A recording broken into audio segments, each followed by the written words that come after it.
The antiderivatives, which we've done on the previous videos, every single one of them had that arbitrary constant at the end, the plus c. Because whether we had x squared or x squared plus 1, both of those functions derive to 2x. So we don't know if we're going to have that plus 1 or not. We have to take that into account. That's why we have to write the plus c.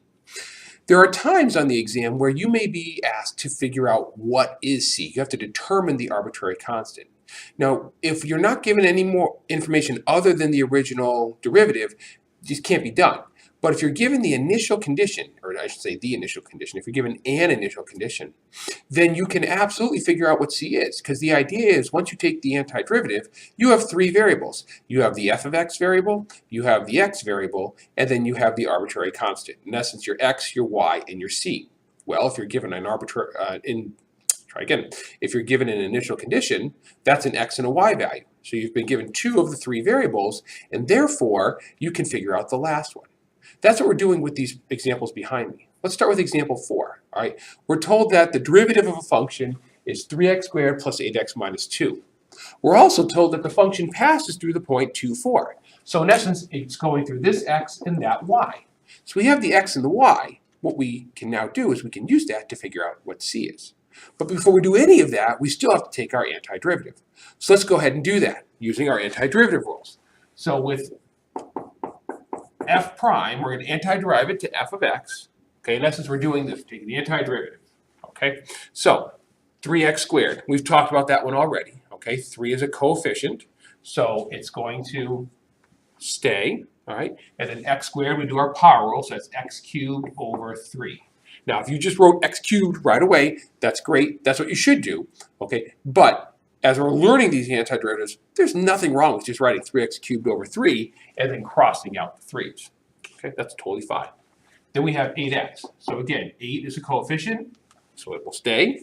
X is x to the first power, even though it's not written, but it's there. There's a 1. So that means that it becomes x squared over 2.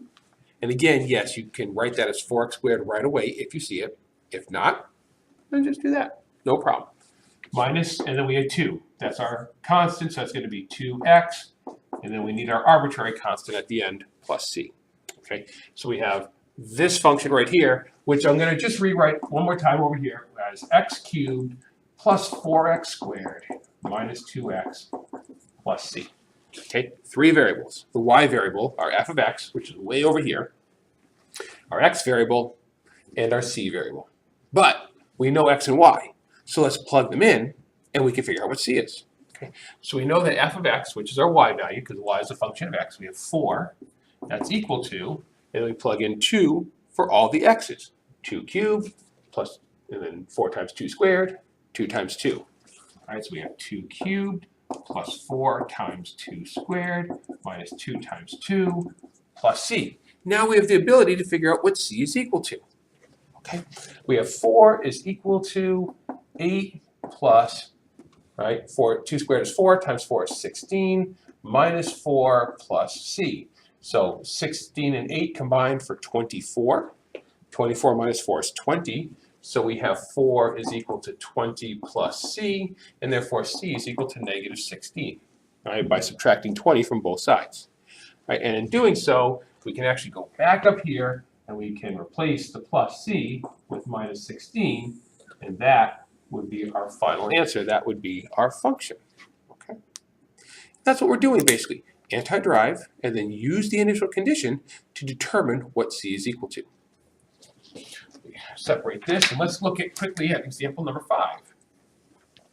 Okay, example number 5 is dealing with position, velocity, and acceleration. We have a particle moving along the y-axis. Okay, this is the velocity of the particle, and we're interested in finding out when is the particle's value. I think it's what does it say, over at 3. All right, so we want to know what is y of 3.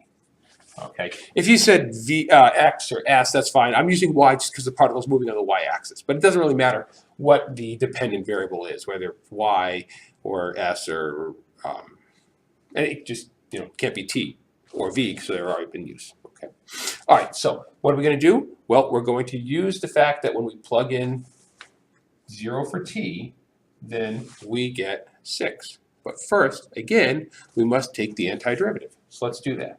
So the antiderivative, basically going on both sides, so y of t, that's going to be equal to, right, 8t, just like this 8x up here, is going to become 4t squared. The 6 is a constant. We know the constant, we just append an independent variable right after it. So we have 6t, and then plus c.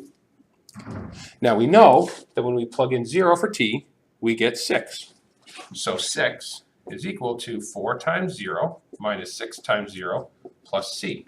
So we can clearly see here that c is equal to 6.